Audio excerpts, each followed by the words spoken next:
What's up, everybody, and welcome to this week's edition of the On Purpose podcast, where it is our mission to be the most impactful podcast in the world. And that means we're showing up consistently. We're putting in the work to bring you stories of guests that are choosing to live life a little different, finding that purpose, moving forward, taking risks, betting on themselves a little bit. We're bringing you content that makes you think, that makes you go, wait a second. Is there more for me in this world? Am I supposed to be giving more, getting more? And we're honored to do that, right? Like it's just one of the things I love being able to do, and to know that there's people around the world that tune in every week, and that maybe we just put a little smile on your face. Maybe we make you laugh a little bit. Maybe we make you think a little bit. It's what we're doing all this for. So I want to thank all of you for being here. We couldn't do it without you. And please continue to give us love, whether you're following us on social media, the podcast apps, YouTube, or join us over on Patreon, where for as little as $2 a month, you can help fund the podcast and continue our growth. 5.5 years in, things ain't free in this world, and that would mean a lot to us that you contribute and help us continue to grow. So visit us at Patreon, the On Purpose Podcast, uh, and join us there if you're interested. Otherwise, continue to listen in, and please interact with us. Let us know what kind of impact we're making for you. So this week, I'm excited to talk to an old friend of mine from back when I was a Fort Collins police officer. He was working with the fire department there, and we crossed paths, and we realized we both had a passion for helping our first responders improve their mental well-being, both on and off the job. And a lot of that came down to shifting the training paradigms and the belief system of fear-based to more confidence, so that people live their lives with confidence. They made decisions on the job with confidence, to get away from the everything can go wrong mentality that sometimes permeates those professions. We had some amazing conversations, and I was blessed to be able to go over to the academy with him and teach, which was kind of revolutionary at that time, a mindset class for firefighters that was similar to what our law enforcement folks were getting, but they hadn't received much of it at that time. So he's now the owner of Firefighter Craftsmanship and the host of the Firefighter Craftsmanship podcast. So I hope you enjoy this week's conversation with an old friend of mine, Kevin Housley. Kevin, my old friend, welcome to the On Purpose podcast. How are you today? I'm doing great. It's good to see your smiling face. I know you guys miss me, huh? How could we not? Yeah. Oh man. Yeah, it was so awesome to get the email from you and to see what you're up to, dude. I want to applaud you for having, I was thinking about like how long we've known each other as I was prepping for this, and you were like the first guy that ever, at least that I remember, from the fire side approaching us on the law enforcement side saying, hey, talk to us about the mental approach here. What are you guys doing? And it was really, I just enjoyed our conversation, because I think both of us were looking for like, wait a second, there's got to be more to just throwing skills at these men and women. Like, we got to get them believing. We got to remind, like you talked about off of camera, there's a human behind all the jackets and the armor and the hoses, right? And if we're not training the human, if we're only giving them the things, we're missing a huge opportunity to impact a life here. Yeah, absolutely. Yeah. And I think, you came highly recommended, and obviously we had seen each other on a call here or there. But it wasn't a super consistent, just based on your assignment with PD and my assignment at the fire department.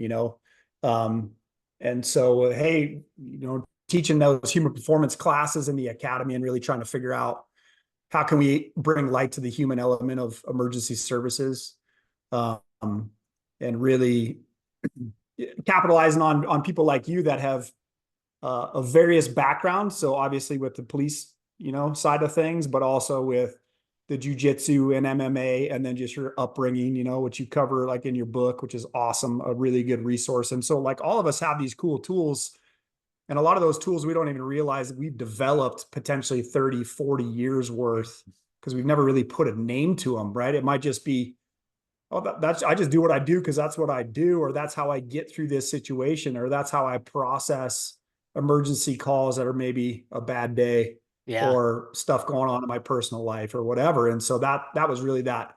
All right, let's talk to somebody outside of the industry, right? Because sometimes, you hear people say it's hard to be a prophet in your own land, Yeah. and so it's really good to bring outside influence and outside perspective from a different industry per se, like PD versus fire, of what are you guys doing and how does that work, especially like in a PD environment where you're working as a solo a lot of times, at least Yeah. initially, versus a fire crew who shows up with 3 to 4 people usually as a minimum. Yeah, I love it. And it's just, I think that's one of the things I really enjoyed about you is you weren't afraid to go to different places to find answers, right? Like, I think a lot of times, I'd be honest, ego gets in the way of people searching out answers because they want it to look how they want it to look, or they Mm-hmm. want to know everything already. And that's such a detriment, not only to our professions, but just our lives, right? If we go through life just knowing everything, we're missing so many opportunities to learn from great people around us. So that's how I always felt about you, is like I was learning as much from you as I was giving to your classes. And I just want to thank you for having the courage to do different, you know? Yeah, I appreciate it. Yeah, I think you're spot on though. And that class there, when you drew that ego circle on the board, after we kind of talked about all those different influences and the things that maybe, fear based, Yeah. and then they all point towards that big circle of ego, you're spot on. And so it's, how do we develop cultures organizationally in our homes, in ourselves, where we address learning environments, we address things like growth mindset, we address super high performance. What does that actually mean? But we also address cultures that don't eat each other when we make a mistake. Ooh, grace, a little grace, huh? Yeah, Wow. for All sure. right. Well, before we jump into this, because we're going to give the community a lot of awesome stuff here. And what I love about what we're both doing is it translates from emergency services to people's lives, right? Anybody that's leading somebody else in life, whether you're a parent, a teacher, a coach, these lessons and these things we're going to talk about will translate, right? Because it's all about getting performance out of humans. But Kevin, before we do that, I got to warm you up, man. This is like heavy lifting. I can just have you get in there and get right under the squat rack. Sounds good. You ready for this? I'm ready. All right. Sun rises or sun sets? I think the sun rises. It's a new opportunity every day. Dude, I love it. That's exactly how I feel too. But I'm gonna tell you, like 90% of my audience here, the guests that come on, go sunsets. Hmm. And yeah, and sunsets kind of annoy me at times, if I'm being perfectly honest. Yeah, the Because I darkness is coming, right? So the sunsets are beautiful, especially like here in Colorado. yeah, We got they are. They are, but then I also think like honestly, I'm like, fuck, did I get enough in today? Did I do enough? Like, cause I'm like, oh man, I'm running out of hours here. Whereas sunrise, I'm like, man, I got the day ahead of me. Yeah, I love it. I love it. All right. Song on repeat currently. What are you listening to? My all-time favorite song ever is "Sabotage" by the Beastie Boys. I wasn't gonna guess that one. That one usually surprises people, but if that thing comes up on Spotify, it never gets skipped. That is like my kid, my kids will be like, seriously again, but that's my jam. All right, I'm gonna have to throw that one on today. Just reminisce on that one. All right. Favorite book. Man, I try to be a student of the game, and so I'm always into a book. So I think that changes a lot. Um, Probably my all-time favorite book is um, about the New Zealand All Blacks. Oh yeah. And so I'm blanking on it because you got me on camera. Legacy, Yeah. about the New Zealand All Blacks. That is a book that I recommend to pretty much everybody to read. That's a amazing one about personal growth and organizational growth, and has lots of cool human performance psychology in it. What was your big takeaway from that? I'm gonna throw it on my book list real quick. I think that is, the New Zealand All Blacks are arguably the highest performing sports organization, the winningest club of all time. And so how are they able to maintain that level of output, but Mhm. also they went through some trying times, right? Where they had maybe people involved in the organization while they were ultimate performers, they weren't a good fit and they weren't good stewards of the culture or the game of rugby. Um, and so I think that's it, right? Is you can be a crazy high performer. You can take your job very, very seriously, but that's more than just you, right? You're not just in this little teeny box, I think is my biggest takeaway. Oh, I love it. All right, you get to have dinner with one person. Who do you want to have dinner with, and what do you want to learn from them?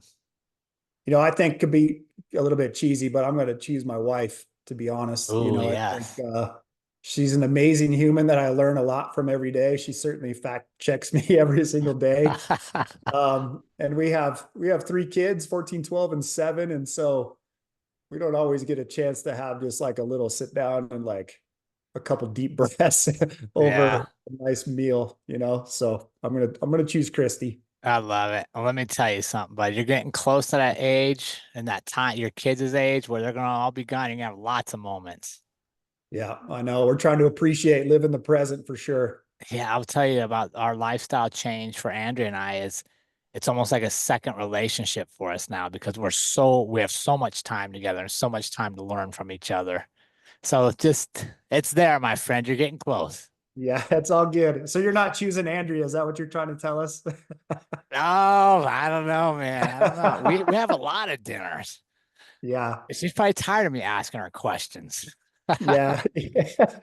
Yeah, I mean, there's so many people in history, right? Like a really easy one for me would be if you said, hey, you can't be a family member, it would be, like Jesus would be a really cool dude to sit down uh, and see like how has he been misinterpreted? What was he actually like? Just any Yeah, spiritual leader, you could say, right? But yeah. that would be a really high priority there for No, me. that'd be huge.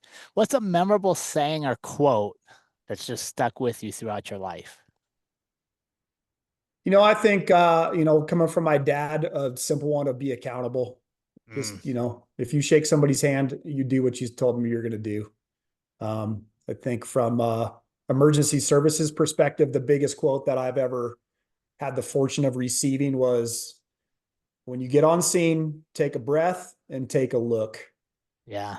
Right. And like, so there's so much to unpack there in relation to human performance, but right. Can you process? Can you down regulate? Can you go into that with a sunrise mentality to tie that in there? That one's a massive one for emergency services. Take a breath, take a look. I love it. You feeling warmed up, Kevin? Yeah, let's do it. Let's Let, go. all right, talk to me. You've mentioned this a couple times, and I'm researching this and kind of following along on your journey. You really emphasize the human element behind the position, and that could be any position. Like our industry is emergency services, but if you're working on a factory or an assembly line of some kind, whatever task is being done, there's a human behind that. So talk to us about like how did you get curious on this the human side of things and how do we improve that?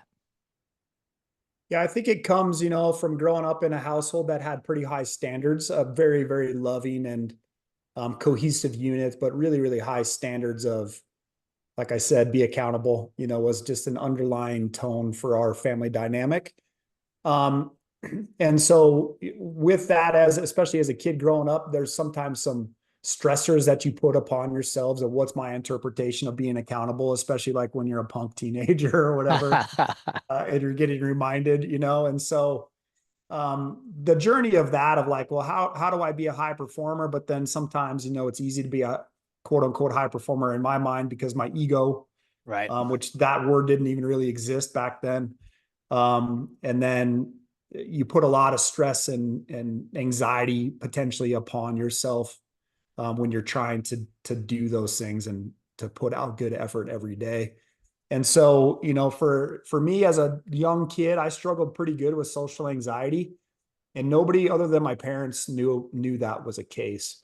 So like little things like going to school every day. I mean, I remember, obviously all of us probably remember our first day of kindergarten and the way that you felt going, to your first day of kindergarten. I felt that way every single day for school until I graduated college. every Really? single day. Not awesome, right? And Yeah. so like because of things like that, or as a kid, like going out to eat was a huge trigger point for me. Like, and now going out to eat is like one of my favorite things on the planet. But just the act of like going out in public sparked some sort of anxiety response in me, where I would intentionally, try to, oh, well, I don't feel good. Well, I actually didn't feel good, right? That would create Sure. nausea and stuff like that. But it created all these kind of excuse patterns and stuff like that. And so when I finally got out of college, I got into sales. I was a marketing major in college and I was in sales. Well, in sales, you make money by entertainment, relationship building, and that most of the time happens over food. And Yeah. I realized really, really quickly, like, well, if you're going to make any money and pay your mortgage payment, you better learn how to go out to eat, dude. Right. And that, I mean, Yeah. that's how long it kind of took me at 22, 23 years old. Yeah. And so at some point, I just kind of made a decision. But once I got into emergency services, I had all these different systems. I had some of that emotional reaction, like that physiological response of like nervousness and nausea and things like that. Well, you can't remove yourself. Right. Yeah. And so I realized pretty quickly I had some systems that I was using that I had developed when I was like 7, 8, 9, 10 years old that I was using that was helping me on emergency scenes.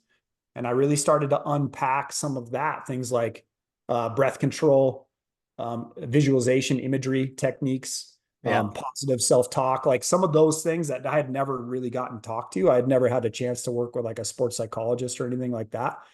And so that's really kind of where it came from was I have all these systems that now I'm into sports psychology. They have names for all of this stuff. Holy moly, let's unpack this and let's kind of be an open book and say, hey, I'm a train wreck just like everybody else, right? Yeah. We all have our own stuff that we deal with every single day.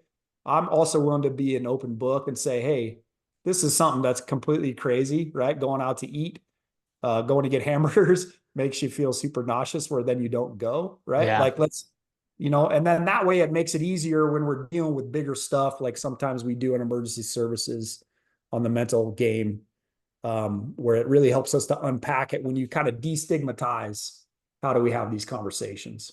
Yeah. It's fascinating you develop these routines as a kid, right? To overcome some anxiety and stuff. How did you how did you balance that ego piece of saying, wait a second, I'm going to share this with the guys and the ladies in the firehouse, knowing, right? Sometimes that culture is rough on us. Mm-hmm. How did you decide you were willing to share this and you were going to take whatever responses were given back to you? I think for me, it came with, positive relationships and cultures that we had where I was able, those environments were there, even though we didn't really have words for that stuff yet. Hmm. That was still before we had any conversation about mental health. I'm coming up on 20 years in February, Yep. uh, the fire service. And so we didn't have those conversations. We didn't have a peer support team, right? So it was really just, I got very lucky with some of those people, which, most of those guys that it was okay I felt okay enough to be like, hey, here's something like, are you guys dealing with any of this? And then really a guy by the name of Doug McGraw, and I started talking, and Doug was a professional baseball player. He was a pitcher and had some formal training from, the Houston Astros and Chicago White Sox organizations, in sports psychology and things to be able to, after Derek Jeter hits a long bomb off of you, how do Yeah. you got another dude to face, right? And that might Yeah. even be in the playoffs or whatever. And so, talking with Doug and being like, holy moly, there's systems and processes around this. That was a huge deal. And luckily Doug was a member of our fire department at that time. Yeah, that's fascinating because right, we didn't have a system in place for mental health and for checking, but we did, right? And that system was just deal with it. Yeah. Don't share it, just get over it, right? And it almost was like there's something, if you feel a certain way about a call, that's kind of your job to get over it, right? Like there's another call to go on. And we really pushed it on the individual and we didn't know how people were going to handle it. And I can't help but now knowing what we know, look back at how many careers were lost, how many good people never got to ride out a great career because they were dealing with something that we could have solved, that could have been fixed if we'd been open and talked about it.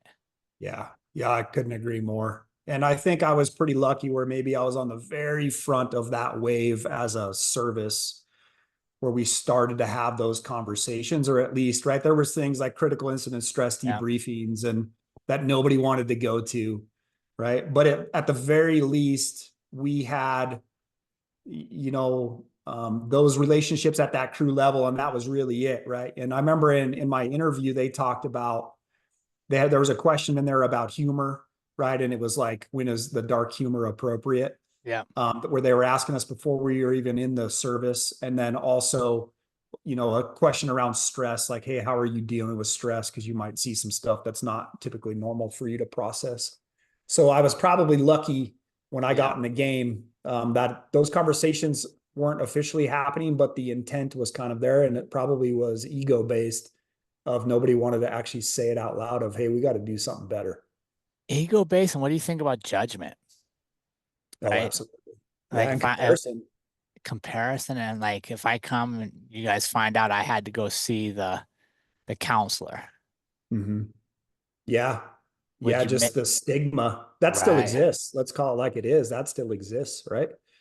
But Um, I think we were both fortunate enough that where our paths crossed was in a place like Fort Collins, which was pretty progressive, was Colorado State University there, and the studies they were doing that we were in a culture that maybe wasn't perfect yet, but we were at least taking steps to say, hey, wait, let's check in after this call and make sure people were okay. yeah. Whereas other parts of the country still, maybe even now, aren't doing that kind of stuff. Yeah, 1,000%. And I think I probably didn't ever answer your actual question, but about that human element, and it doesn't matter if you're riding in a police car on an ambo or in a fire engine. If you're a real estate agent, if you're like a factory worker, right? You're a plumber.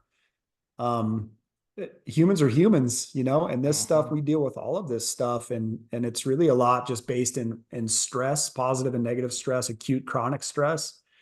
And then, are you fortunate enough to land in a spot like we are or were, where we have maybe a little bit more progressive mentality? So how do we master our stress resilience, right? How do we become owners of that and take, I don't know if this is the right term, Kevin, but accountability. Like, okay, I know stress is going to come to me in life. It's natural. Like I'm not supposed to have a stress-free life. That's not how humans work. But I'm accountable for how I'm going to react. Mhm. How do I get to a place where I'm handling it better, where I'm creating better outcomes from the stress inputs that I receive? I mean, if you figure it out, let me know, right? When you got the answers to the test, I'll pay you money for them. Ah, Uh, I think a really good spot that's really heavily supported by amazing peer-reviewed research, not some blog post opinion article, right? Peer-reviewed research, literally thousands, if not hundreds of thousands of studies, is around being present and processing information as it comes.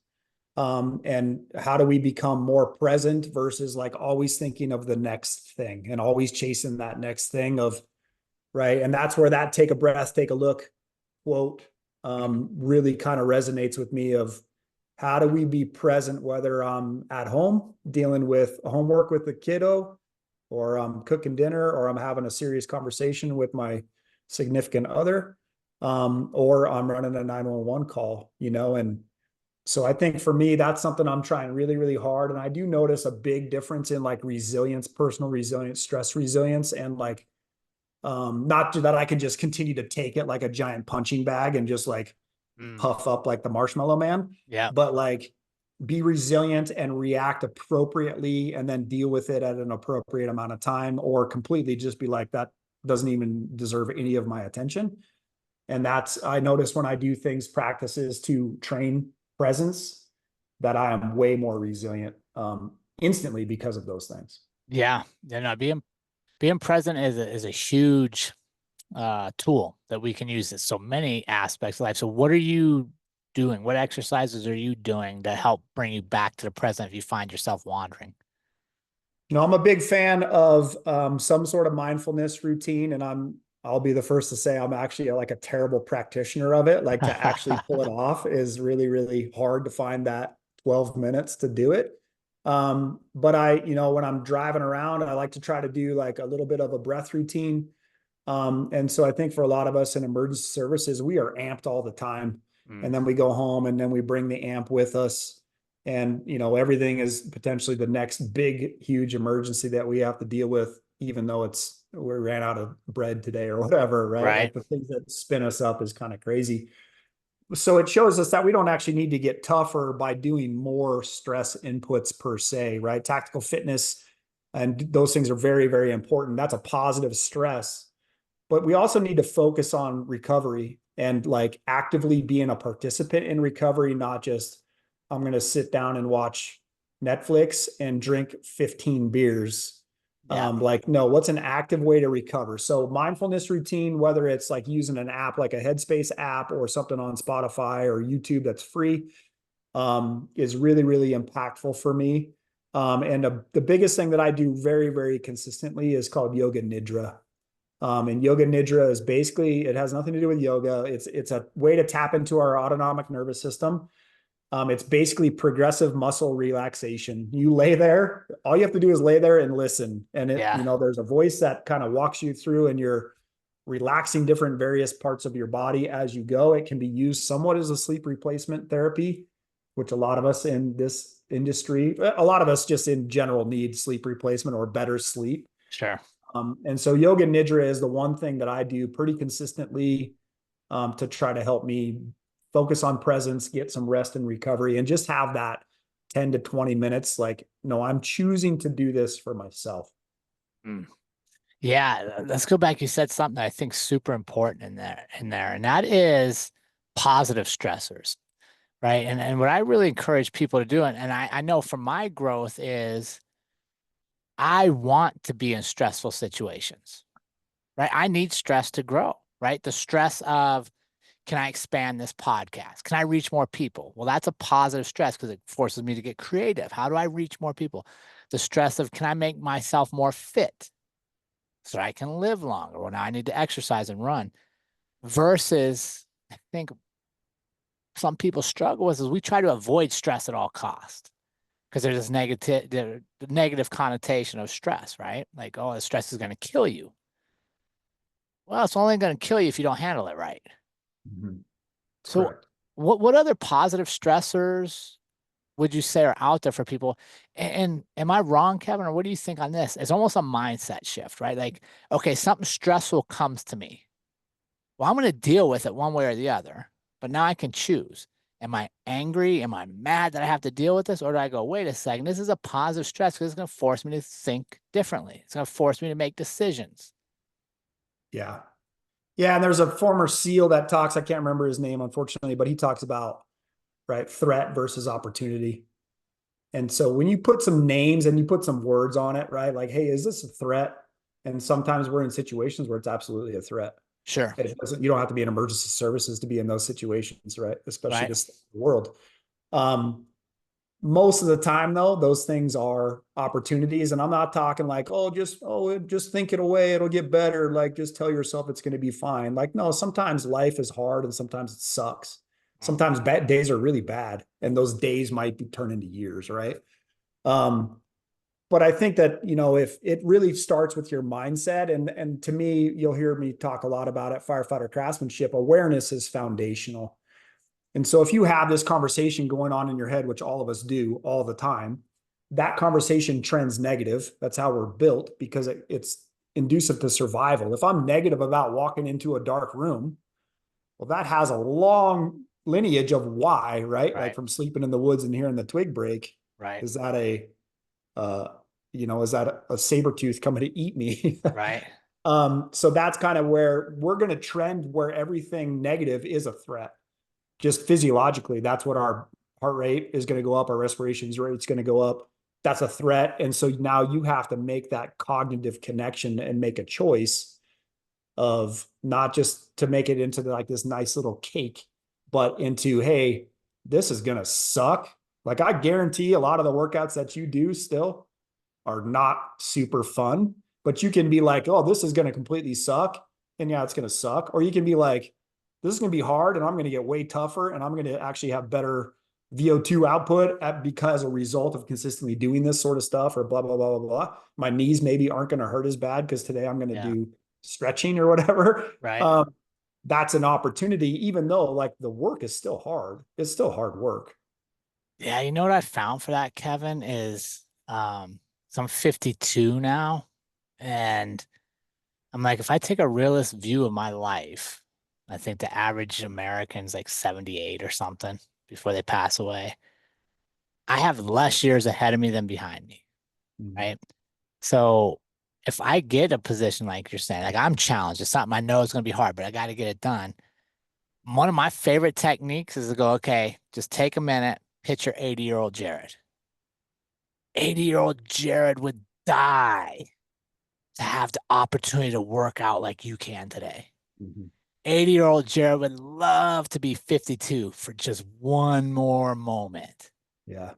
Right. And then you're like, fuck it. What am I feeling bad for myself for? Like Yeah. this dude in the future, he's gonna thank me for what I do right now. So let's live up to this guy. Absolutely. Yeah. And all that longevity science supports it, right? I mean, of what you do today, we're actually probably even with, the focus on fitness and nutrition and hydration and all that stuff that a lot of us are into, it's probably still not even quite enough, which shouldn't Mm, be like this. Oh no, I got to just be a complete cyborg and psychopath. But it's also like, hey, when I have an opportunity to even just go out and walk around my neighborhood or go for a little ruck, put some weight on your back and walk around your neighborhood for 20 minutes. yeah. That's going to pay off for 80-year-old Jerrod and 80-year-old Kevin for sure. No doubt about it.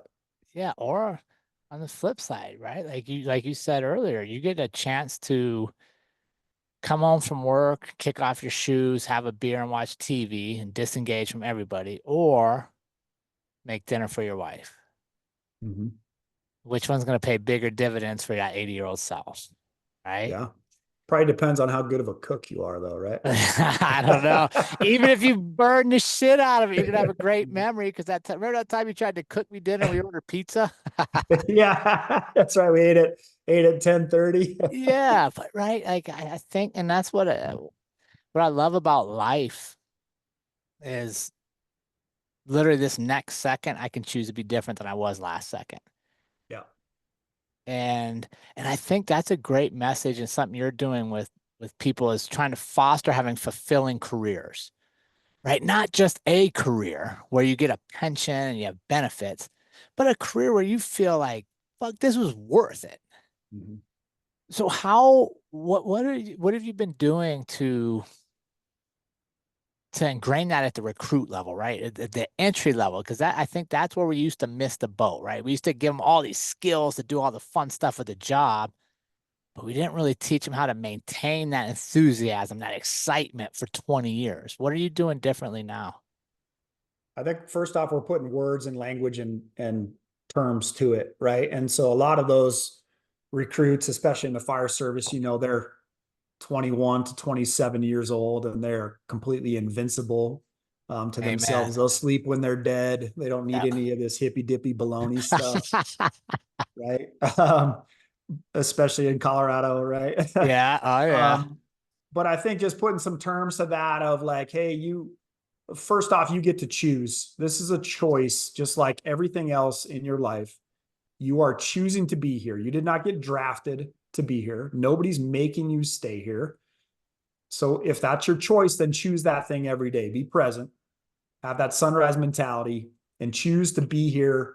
And try to put out, right. And so, yeah, will give 110%, give 110%. We've heard that ever since we played whatever sport when we were 5 years old. Right. It's like, well, can I give the maximum 100% of what I'm coming to the table with today? Right. So if I'm super tired and sore, or we had a nasty, couple shifts with a bunch of nasty calls or whatever, man, I might be operating at 60%, right? Let's just call it like it is. And, or I got some stuff going on at home or whatever. But can I give the maximum amount of that 60%, and with good faith say, hey, I'm choosing to be here today. and I'm gonna do it. I have realistic expectations that went back 20 years ago when I started the job, I could do physical fitness things that just hurt too much, or there's just no benefit to do it now that I'm 46, right? And Right. so those are the things. I think it really comes down right away of you're choosing to be here. And so if you start bitching and complaining and you're doing that for 5 years straight, then go do something else and kick ass, right? And we say a lot at Firefighter Craftsmanship of we want you to retire happy, healthy, and strong. And this is a career, in emergency services that honestly should fill us up. We get to do some really, really good stuff for people. Yeah. And a lot of us leave the industry, regardless of what department or organization you're with, Yeah. burned out, pissed off, divorced.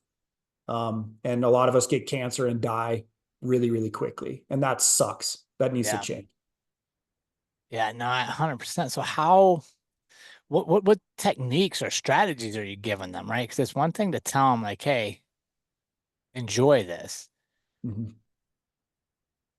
but it's better if we can provide tools, right? Or a Yeah. system to where everybody falls in and we can kind of watch out for, okay, wait a second.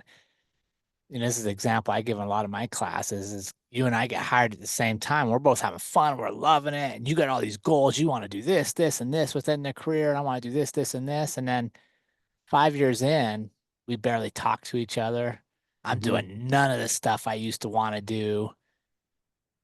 But you don't ever come tell me about it. You don't ever come say, hey, Jerrod, remember you wanted to do these things? What happened, buddy?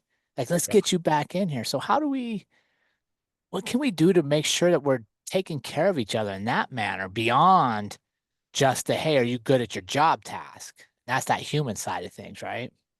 Yeah. And that good at your job task is really easy for us to measure, right? You can Right. see it, For sure. you can feel it, you can see it. Hey man, Jerrod, are you okay? Yeah, dude, I'm good.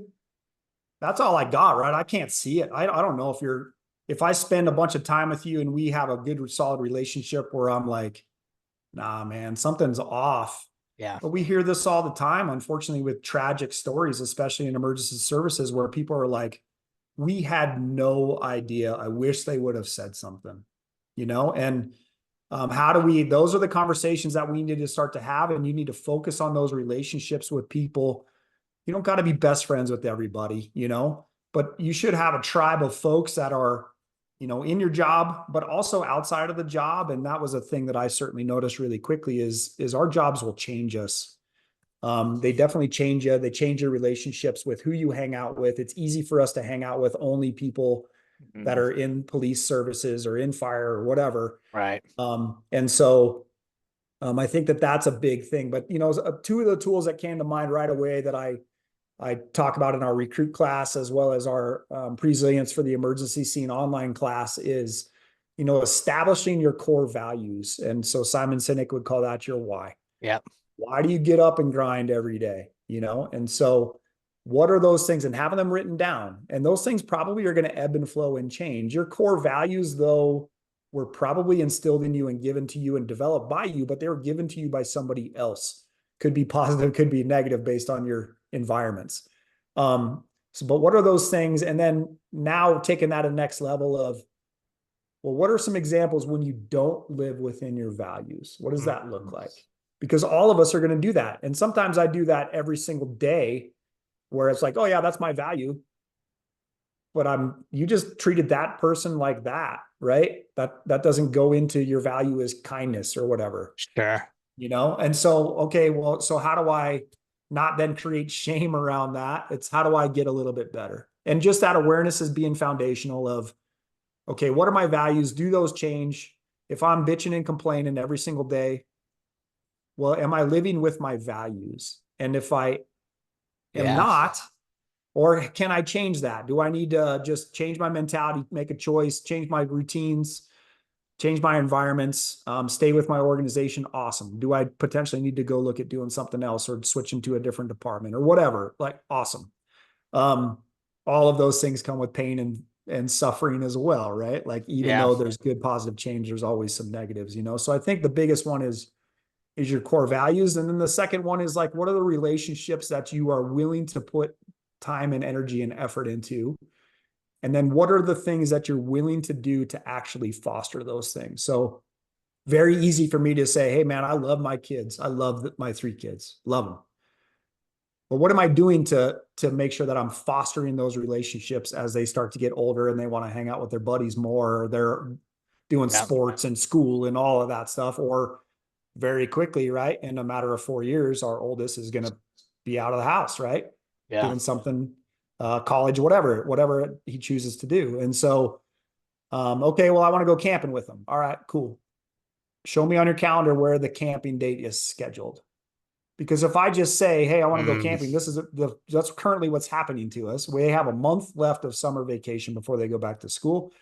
We've gone camping 0 times, and it's not looking great that way, but we continue about all wanting to go camping, So like, what are the things that you're going to actually do? What's the hard work you're going to actually do to develop those relationships?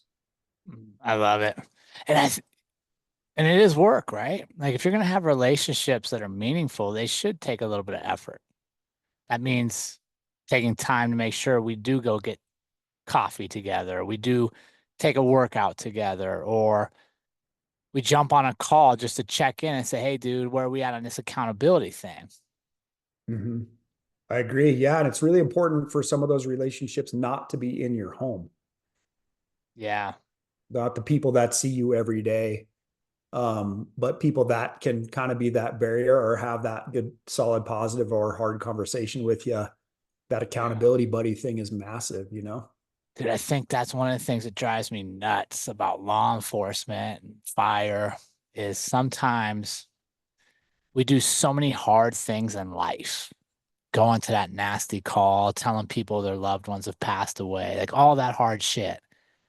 And then we're almost cowardly when it comes to having a hard conversation with somebody we're supposed to love, one of our Mm-hmm. buddies. Yeah. Right. And like you said, all those situations where people are like, oh, I never saw it coming and a person takes their life. You gotta go, did we never see it coming? Mm-hmm. Like nobody saw this. Yeah. They didn't see the isolation. They didn't see, you know what I mean? Like we don't have those hard conversations. And that could be both ways, right? Like I could come to you and go, Kevin, man, I'm struggling. Mm-hmm. I don't have a hard conversation to open myself up to let you help me. Yeah. Or I don't come to you and go, hey, Kevin, I notice you're different. Let's talk about this. You were really short on that last call. What's going on here? Absolutely. Yeah, I think a very, very good thing to talk about too, that has some awesome psychology research around it, is loneliness, the concept of loneliness. And you can be completely uh, Yeah. immersed in organizations, cultures, your family dynamic, where you're surrounded by people that absolutely love you and still be very, very lonely. Yeah. And so how do we start to bring kind of that term to the forefront of loneliness? Doesn't just means that there's other people that are around you. It means like, how are you engaging with them? How are they engaging with you? And can you have those conversations of, hey man, I noticed something's off? Or the big one, which takes some giant cojones, right, is, man, I am struggling. Yeah. And it doesn't necessarily mean I'm struggling and I'm thinking about like No, suicidal actions. no. It's like, dude, I'm having a hard time, man. I got a short fuse. Like, can you give me some tools and resources to help me out? Yeah. And let's go back to something you said earlier. And I think that's important to talk about is that grace for mistakes, Mm-hmm. right? Allowing people to move past a mistake maybe they made, Mm-hmm. not ridiculing them for 20 years, Yeah. assigning them a nickname based on their mistake and then calling them that.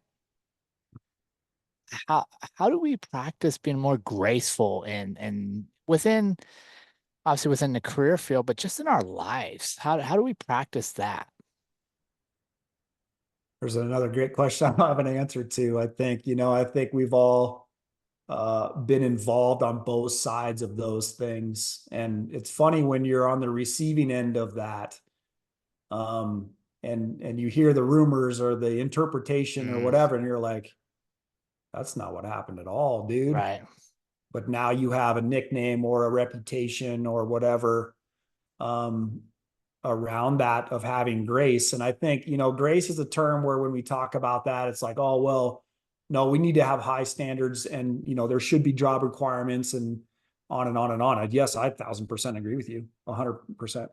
Um, Grace isn't that, right? It's not lowering the standard so everybody gets a trophy. It's walking, it's having empathy, right? And it's walking hand in hand of like, hey, I don't feel sorry for you.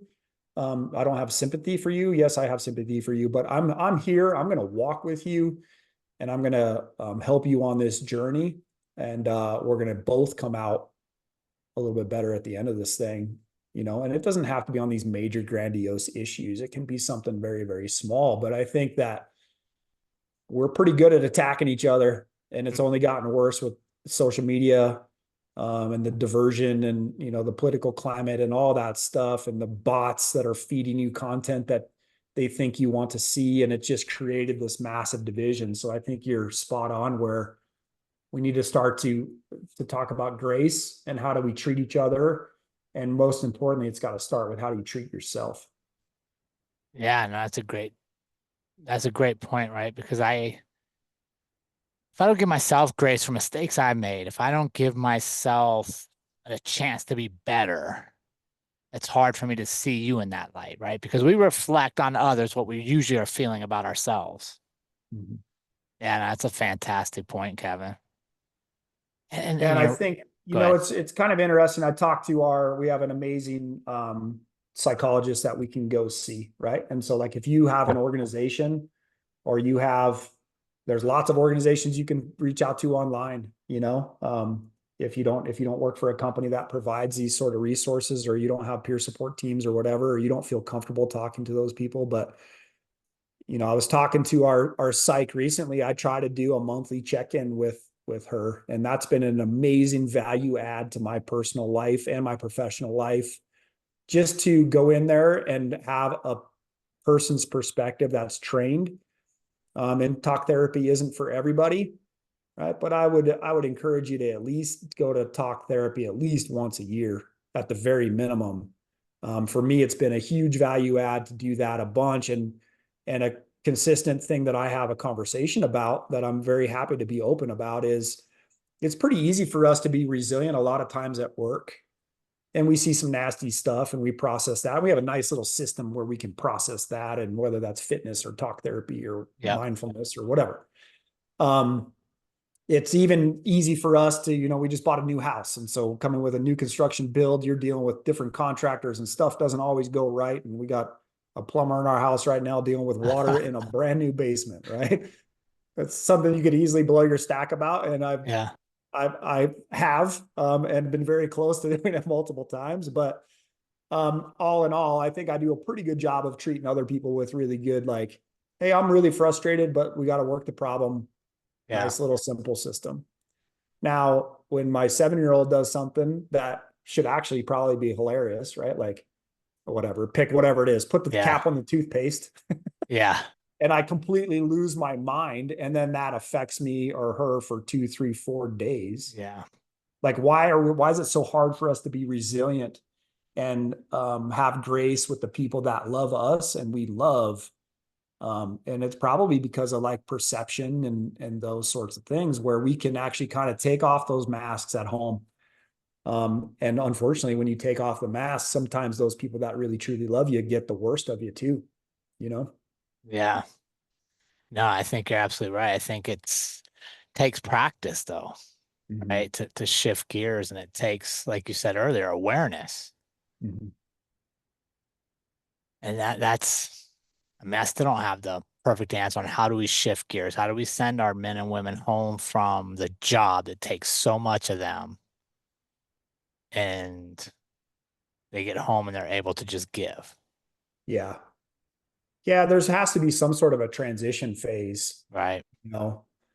There's a transition phase from when you leave your house and you go and you put on your vest and your uniform, Yeah, right? for Like when sure. I put my gear on the rig, like that is a mental process for me, that I'm working through a mental of the action of putting my bunker gear from my locker onto the bay floor, onto the apparatus. That is a routine that I do, that like, hey, I switch from Yeah, home Kevin to work Kevin, that, hey, we might be up for 48 hours straight, yeah, like all of those sorts of things. Um, and I don't always have a great routine when I come from work to home, other than like holy moly, I wish I could take a nap, but I can't because I got littles at home or Yeah. whatever. No.